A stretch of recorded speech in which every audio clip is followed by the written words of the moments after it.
shelter in the middle of a struggling neighborhood.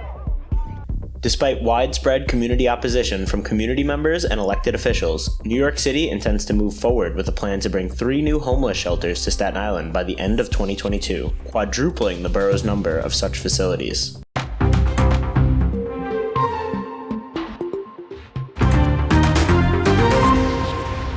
Welcome to the Staten Island Advances from the Scene, a podcast bringing you an inside look at the biggest stories on Staten Island with the reporters who cover them.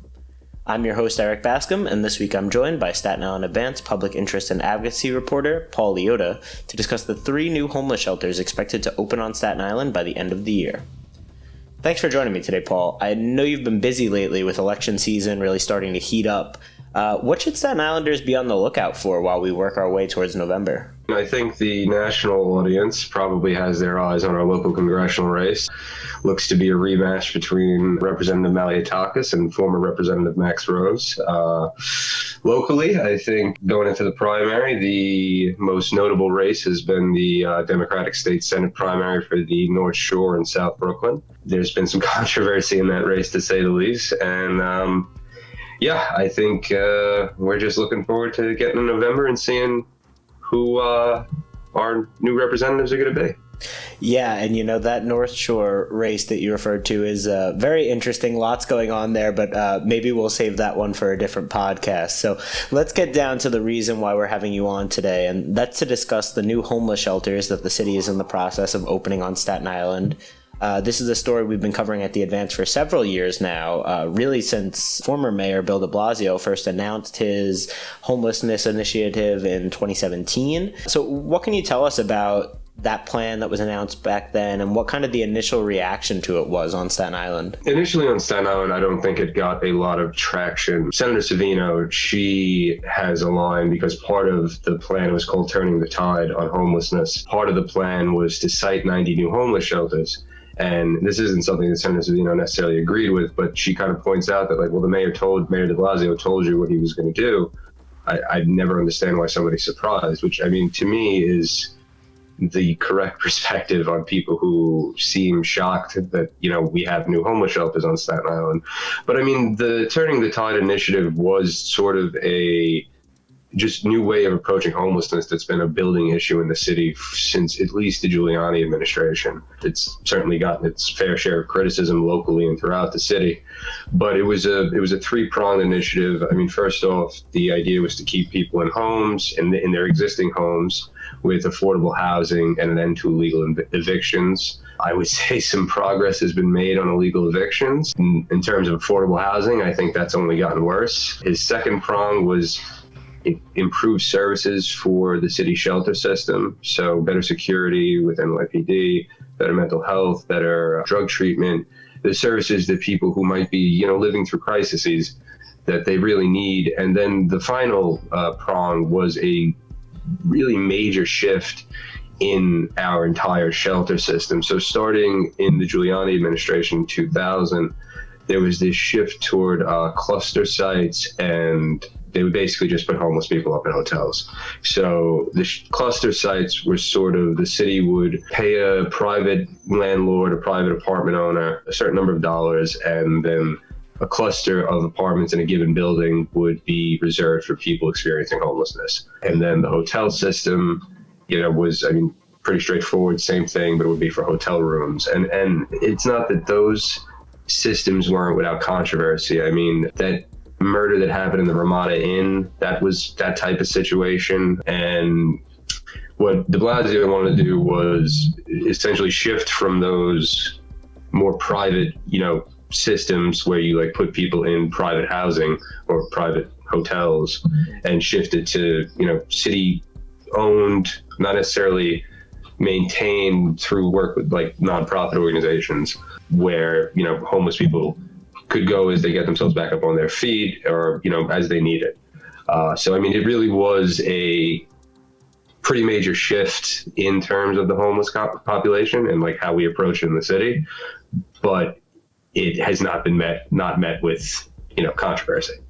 Yeah, and I think you make a great point in Senator Savino's statements kind of about, he told us that he was going to build these new sites all over the city. So I don't know why people are surprised that we're going to get some here. But I want to move go site by site here, I guess, and dig into some of the specifics on these shelters and some of the concerns that have been raised by the community. So let's start with the Tompkinsville site, the one that's going to be located on Victory Boulevard.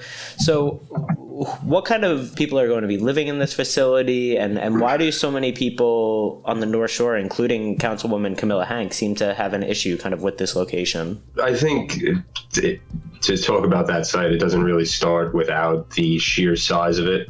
I mean, it is going to be 500 plus families. I mean, these are going to be mostly women and children.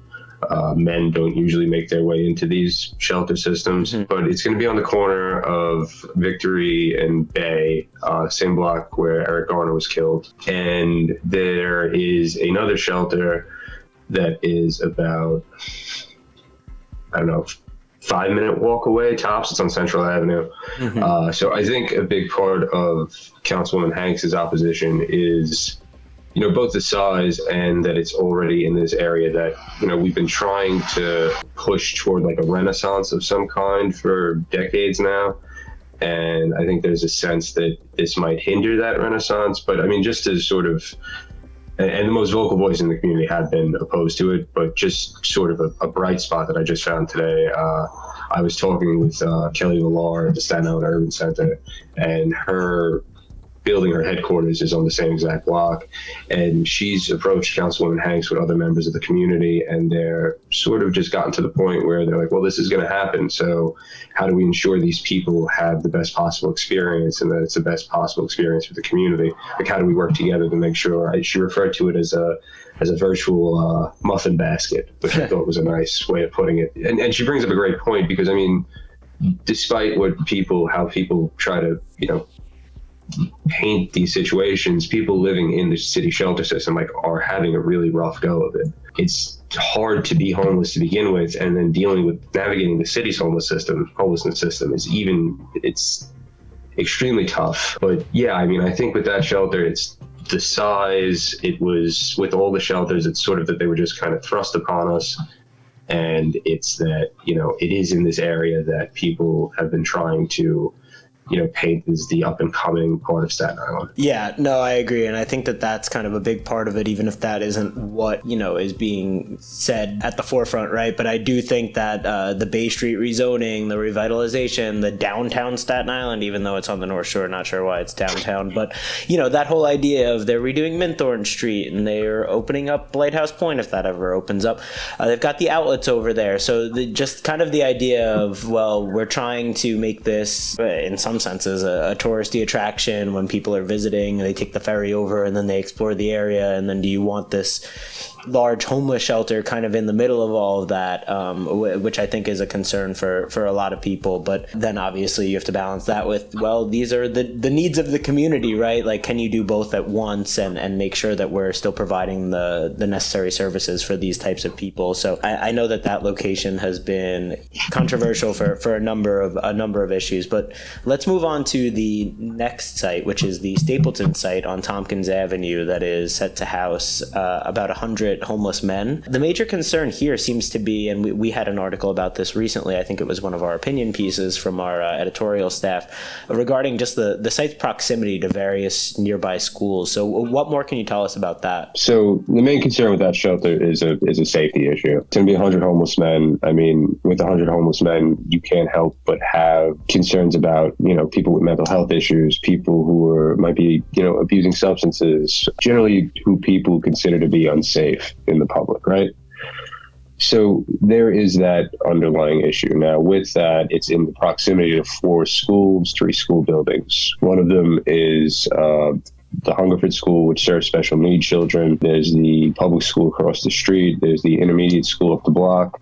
And that school also holds a charter school, the Eagle Academy.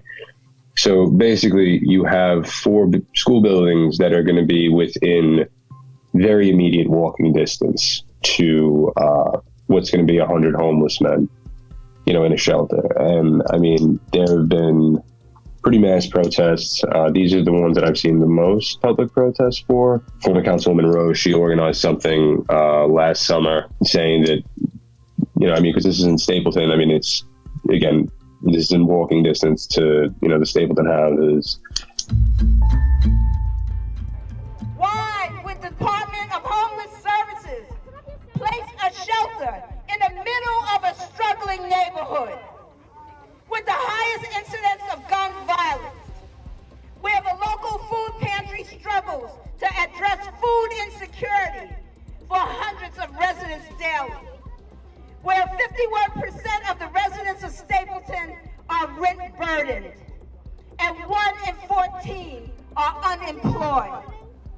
Does this sound like a neighborhood that can support 100 homeless men? And her point was sort of, this is a community that deals with enough, like they have enough services here. Why are we, citing this shelter on the site? And I mean, the site is, it's the former site of the New York Foundling on Staten Island. And that was the Foundling works with kids in the foster care system, basically. So it is a major shift to go from and it's a big building. It's 5-6 stories.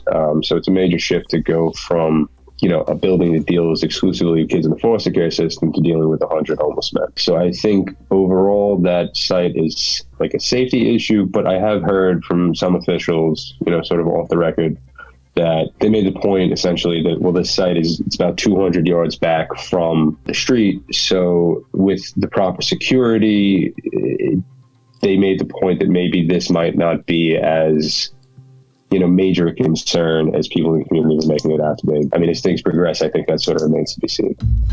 We'll be right back. The Mayor of Maple Avenue is a powerful multi-part podcast about Sean Sinesy, a victim of former Penn State football coach Jerry Sandusky, who was arrested 10 years ago for numerous child sexual abuse charges. The podcast series is written and hosted by Pulitzer Prize-winning reporter Sarah Ganim, who takes listeners into the world of addiction rehabilitation, where society can be quick to celebrate the consequences for abusers while not addressing the needs of their victims. Subscribe now to The Mayor of Maple Avenue wherever you get your podcasts.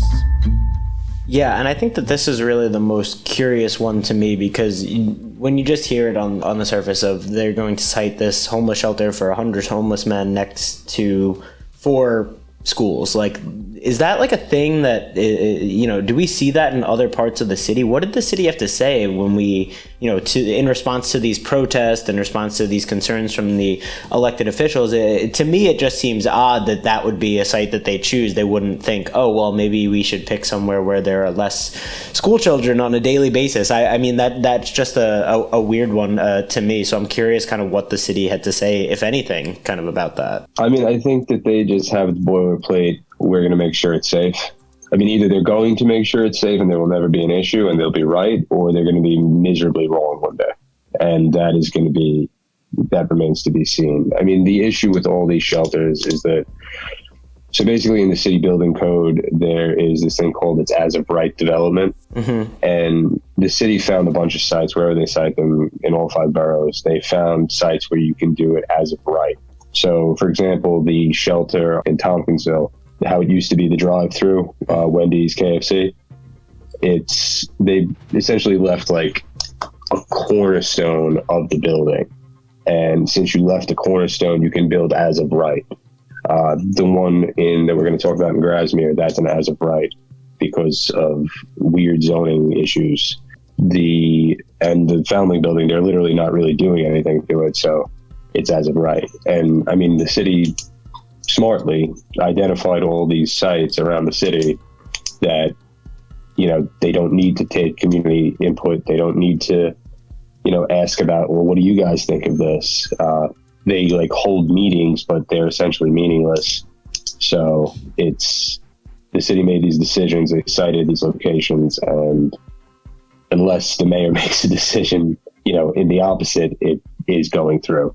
Yeah, and it seems like they really just kind of chose these sites more based on convenience for them, right? Which ones are going to be the easiest to construct, the easiest to open, the easiest to operate, as opposed to really looking at, maybe one with 4 schools next to it isn't the best choice. But, if it's easier for them to do, it's easier for them to do, I suppose. And I think that that's probably part of some people's frustration with this. But let's move on to that last site that you referenced, which is located on Highland Island Boulevard in Grasmere and will house 50 homeless women over the age of 50. I understand that there was initially some controversy with this location regarding the zoning regulations. Can you explain that situation to our listeners? Yeah, but it might take a while.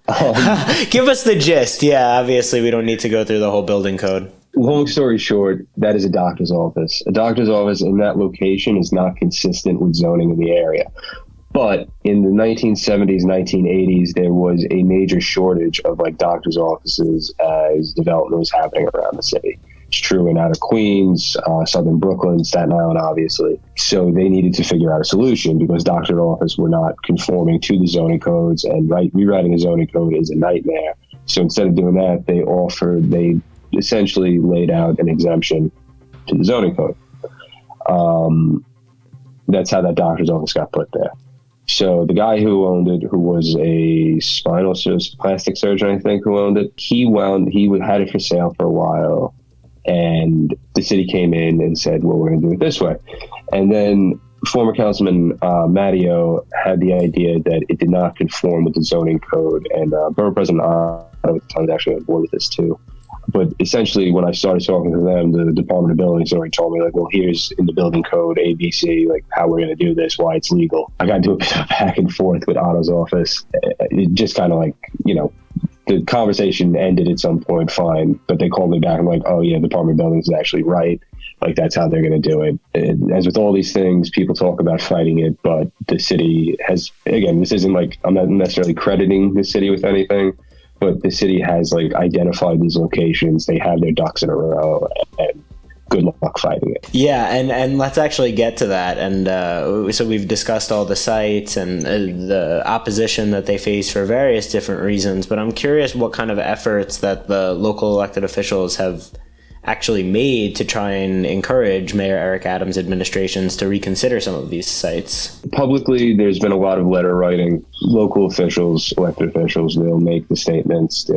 I'm sure there's a lot of like conversation going on behind the scenes, which isn't my favorite thing because, you're public officials. You should probably do your official work in public. But a novel idea there. That's kind of the way the bread is buttered or the sausage gets made in the city. But here we are. Yeah, I mean, they have, expressed public opposition, and I think it's genuine public opposition because, if you're the council person who's associated with a new shelter, that's not always the best association for like the voting public, right? So it's something that they have tried. Private individuals have, put lawsuits out. The former Borough President Otto, he really summed it up pretty well and pretty simply. And this was when because the Victory and Bay shelter was announced first, but the two additional ones, the one in Grasmere and the one in Stapleton, he put it to me, the city wins. Like, that's it. Yes, it's wrong. Yes, there's no community input. It's not a, fair way of doing things, I guess, if you want to use that word, but the city wins. And that's sort of where I think all three of these shelters are at. Yeah, and I'm sure that that's frustrating for many of the elected officials and community members who are opposed to these and feel they may disrupt their lives in some way or another. But I'm curious now. So you say the city wins, which generally, as we know in our line of work, is the case. But Mayor Eric Adams has been unwilling to change course on these homeless shelters on Staten Island. But you've reported, and I've seen elsewhere, that he's actually done so in other boroughs, like in Manhattan and the Bronx, where they had plans to put these shelters in certain locations, and then he kind of ceded to public opposition and changed the plan. Have we gotten any indication as to why he may have been willing to do so in other boroughs, but we're not getting that same kind of reaction here on Staten Island? The cynic in me would say politics. I would say more people voted for Eric, and this isn't the Democratic primary specifically because the general election was a non-competition. I would say more people voted for Eric Adams in those neighborhoods than did entirely on Staten Island, which might be how he's looking at it. In the neighborhoods where these shelters are going, particularly Stapleton and Tompkinsville, more people voted for Eric Adams. But I mean, the cynic in me would say politics. However, the realist in me, when Mayor de Blasio put out the Turning the Tide plan, he identified the shelters throughout the city. And there's so many in the Bronx, and there's so many in Brooklyn and Queens and Manhattan. Staten Island had one, and it's the one on Central Avenue. And when the people in Chinatown, I'm much more familiar with that fight than I am the one up in the Bronx in Morris Park. But the people in Chinatown, when they were fighting it, like, they put out a map and they showed that, like, hey, yeah, we have A, B, C, D, E shelter in all around where you want to put this new shelter. So I think it's fair to argue that Staten Island does not have like a concentration of services currently. When the two shelters on the North Shore open, it'll be, I think, almost 1,000 people living like within a 1.5 mile radius. Like, it's very close. Like, they're all very close to each other, where the homeless shelters on Staten Island are going to be now. They're like super concentrated. Right. It's like 2 in Tompkinsville and 1 in Stapleton. So I don't know if we're being fair to like the different neighborhoods on Staten Island at this point, or if Staten Island's being looked at as a whole, as it too often is. Yeah, that's a great point. And, I wanted to kind of talk about just homelessness in general in New York City and on Staten Island. Obviously, it's been a huge issue in NYC for years now, but Staten Island hasn't seemed to be quite as impacted as some of the other boroughs. Obviously, we've had, concerns in recent years regarding the ferry terminal and homeless people staying there, people on the North Shore, in that kind of Tompkinsville area in general, around the park at Victory and Bay. But again, it doesn't really compare to what we see in some other parts of the city where they have the subway system, which has been an issue in recent years. We've seen a lot of discussion around that. So I was just kind of curious how the number of homeless individuals on Staten Island compares to the rest of the city. Staten Island, the number the city puts it at is about 1,000. It's about 1,000 homeless people. And the problem with tracking homeless people in general is that there are so many definitions of homelessness, like, in terms of, I think most people, when they think of homelessness, they associate it with street homeless, which is people who are like sleeping out on the street at night, right? Right. But it could be something as simple as, like, say I break up with my girlfriend and she kicks me out. I'm like crowd surfing with buddies or something like that, right? Mm-hmm. Couch surfing with friends. Like, that could be a type of like homelessness. Like, and obviously that's not the same. It's not as, challenging, but it's sort of a sort of malleable definition. And there was reporting in the nonprofit City Limits, and the New Yorker did a profile on their reporting over the weekend. And basically, the City Limits found that if you consider homelessness in like a certain way, that the city's count itself is like 1,000 short. Wow. So just very, like, there aren't a ton of good numbers. And this is always a point people bring up, because the number the city puts forward for Staten Island is always around 1,000. It fluctuates because, again, homelessness is very fluid in terms of, people getting housing and not getting and losing housing. And there's always a challenge to that number. It's like, well, it's definitely less than that. It's definitely less than that. And I always just want to say to people, like, well, then show me a number. Like, show me a number and show me how you got it, because you're not going to be able to, because you can't, like, one person cannot take a census, or even 10 people can't take a census of like Staten Island's homeless population. And then it gets into different aspects. It's like, well, what do you consider from Staten Island?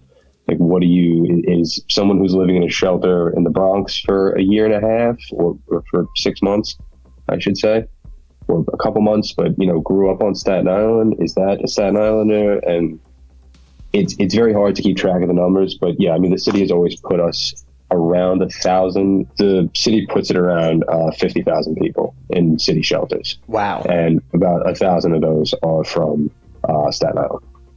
Wow. Yeah. So that's obviously a very small number when you look at in terms of the city's total. So I'm curious, I've seen in your reporting that some people have mentioned the possibility of the city housing homeless individuals from other boroughs in these new facilities on Staten Island. Has there been any indication from the city that this would actually be the case, and that they would be, for lack of a better term, importing, homeless individuals from other boroughs and putting them in these new facilities and kind of adding to Staten Island's total in a way? I would say yes, that most likely there are going to be people from other boroughs, just in terms of like Staten Island's limited homeless population.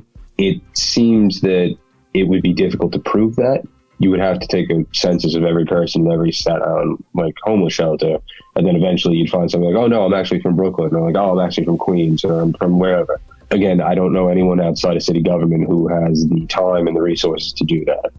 Yeah. So the city's not going to cop to it. I think the phrase they use is we prioritize Staten Islanders, which, you know, kind of gives it away itselse. Is it okay? Yeah, it's like, okay, well, then it's not going to be all Staten Islanders then. In every shelter, there's always like, it's not always not every resident of a given shelter is from that borough. It's a weirdly like Staten Island centric way of looking at homelessness in the city of New York, if that makes sense. Because I mean, the way it used to be before turning the tide is that like you'd have to go into the Bronx like first before you even got put into a shelter system. The office in the Bronx would get you to like a shelter. And I mean, when you talk about kids who like, say a kid going to Curtis or something, you know, he finds himself in the shelter in the Bronx. Like, that's a nightmare of a commute. I mean, I commuted to Manhattan for high school, and like, that was a nightmare. I can't imagine like what that would look like for a kid who's like dealing with extremely challenging circumstances already. But homelessness in New York City is extremely difficult, as it is anywhere on earth. But I think the layout of New York City and like municipality in general make it a bit more challenging. Yeah, absolutely. And, you know, it's a good point that it is kind of a Staten Island centric way of looking at things, right? Of, you know, in the other boroughs, the movement between them may seem a little more natural, a little more fluid. You have people going from Brooklyn to Queens or from the Bronx to Manhattan. That kind of stuff feels a little more commonplace, but I think part of it comes from the fact that Staten Island has been so isolated from the city in so many ways, and that we don't always get the same types of services and all of that kind of stuff that they see elsewhere. I mean, we don't have a subway system, you know, all of those kinds of things that make us feel kind of, you know, forgotten borough on our own over here kind of thing. So I think the idea for those types of people, right, would be that, you know, our homeless situation on Staten Island is not as bad as it is in other parts of the city, right? Then you're going to build these new homeless shelters here and potentially have, you know, you're building more than you might even need to house Staten Island's homeless population. So now you're going to build these new shelters and then fill them with people from other boroughs, I think is kind of the concern there. It's like they want to kind of dump the city's problems on us, but we're not getting the same benefits and programs and other stuff as other parts of the city. Again, not saying that I agree with this, not saying that this is right or that this is wrong, but just kind of, I think that that's part of the view there. We're given the bad stuff and we're not given the good stuff and all of that kind of stuff. So I think that kind of contributes to some of that sentiment. But I also wanted to ask, because I always kind of get frustrated with some of the discourse surrounding homelessness, because there's a lot of NIMBYism going on, right, which we've talked about before. Residents complain that they don't want people living on the streets or in the ferry terminal, but then they complain about when the city wants to build a homeless shelter and give them somewhere to live. So if you don't want to see homeless people on the street, but then you don't want the city to build homeless shelters in your neighborhoods, and what exactly is it that you want here? What do you want to do with these people? And so I'm curious if anyone that you've spoken to, you know, during your reporting has provided any like legitimate alternatives to just building these sites and allowing them to exist, because it's hard to see one. There are people who cannot fully function as well as everybody else in society. It's unfortunate, but like, it's reality. The overwhelming majority of people don't want a homeless shelter near their kid's school, near their house, near their apartment, near their business. I get all that. What do you want to do with them? What's the plan? What's the alternative? Like, because when you want to put them in the Bronx, that's another group of businesses and homeowners and renters that are going to have to deal with the same things you don't want to deal with. I think every issue in New York City, I mean, the mayor says, 8 million people, 35 million opinions or something like that. And it's fair that he says that, but I think homeless shelters is one of those things that like just really drives that home. I mean, there are no answers where you're not going to upset somebody. Right. Someone's going to be upset. You know, there's varying strategies. Mayor Adams' strategy has been it's been a lot tougher than I would say de Blasio's has, with, you know, the clearing of encampments and, you know, making people constantly shifting them around, and like they just wind up in the same places that they've always been, and then the cops come in and they clear them out, and you take away their tents and you take away their personal belongings, which like I've seen some stuff where like I think a guy was talking about that essentially, I'm not even sure if it was in New York, it might have been in San Francisco.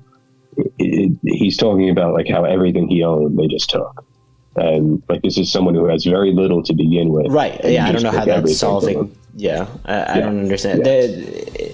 It's a messy subject. There doesn't seem to be a great answer to it, but I'm sure that you will have plenty of more very important reporting on it in the coming months as these start to open and we start to see some more of the community's reaction to it. So thank you so much for joining me today, Paul. I appreciate you coming on the show as always, and I hope to have you back on soon. For sure. Thanks for having me, guys. Have a good one, and best to you, all right? You too. Thank you for listening to the Staten Island Advances from the Scene. If you like what you've heard, please make sure to rate and subscribe wherever you get your podcasts, and visit silive.com for the latest on all these stories and more. Thank you for supporting local journalism.